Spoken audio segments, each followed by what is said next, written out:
खमंग खुसखुशीत आणि दिवसभर मऊ राहणारं नाचणी आणि पालक यांचं थालीपीठ आज आपण तयार करणार आहोत।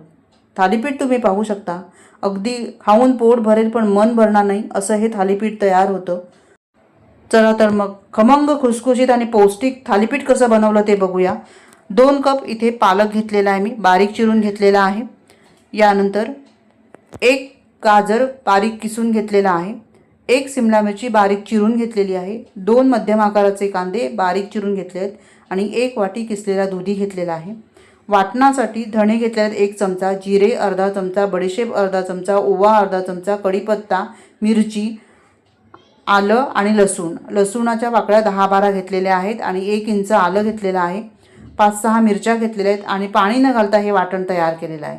1 वाटी आपण नाचणीचं पीठ, त्याच वाटीने अर्धी वाटी गव्हाचं पीठ, त्याच वाटीने अर्धी वाटी आपण बेसन घेतलेलं आहे आणि त्याच वाटीने अर्धी वाटी आपण दही घेतलेलं आहे। चवीनुसार ह्यामध्ये मीठ घातलेलं आहे, 1 चमचा धणा पावडर, अर्धा चमचा जिरा पावडर, अर्धा चमचा गरम मसाला, 2 चमचे सफेद तीळ, थोडासा हिंग घालूया चिमूटभर, अर्धा चमचा हळद, अर्धा चमचा लाल तिखट आणि हे सगळं व्यवस्थित मिक्स करून घ्यायचं आहे। अगदी चांगलं मळून घ्यायचं आहे आणि थोडं थोडं पाणी घालून सैलसर असा हा गोळा तयार करून घ्यायचा आहे। चांगलं मळून घ्यायचं। इथे हा सैलसर गोळा तयार करून घेतलेला आहे। आता थालीपीठ थापण्यासाठी मी इथे केळीचं पान घेतलेलं आहे, त्यावर 1 चमचा तेल घातलेलं आहे, चांगलं पसरवून घ्यायचं। थोडंसं पाणी शिंपडलेलं आहे, ते देखील पसरवून घेतलं। आता थालीपीठ थापून घेऊया। गोळा पिठाचा काढून घ्यायचा आणि आता थालीपीठ आपण इथे मस्त असं थापून घेणार आहोत। तर हाताला पाणी लावून हे थालीपीठ आपण थापून घेणार आहोत। थालीपीठ जास्त जाडही नाही आणि जास्त पातळही नाही असं थापायचं आहे।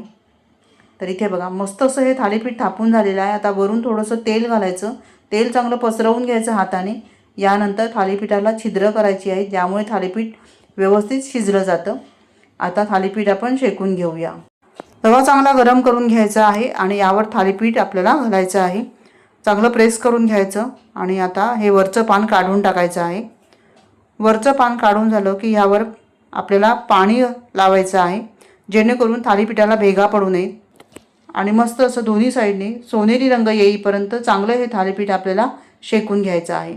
वरची बाजू कोरडी झाली की नंतरच आपण त्याला उलट करायचं आहे। वरून तुम्ही तेल, तूप, बटर काहीही लावू शकता। मस्त असं खरपूस भाजून घ्यायचं। रेसिपी आवडली तर लाईक करायला विसरू नका। धन्यवाद। Bye bye.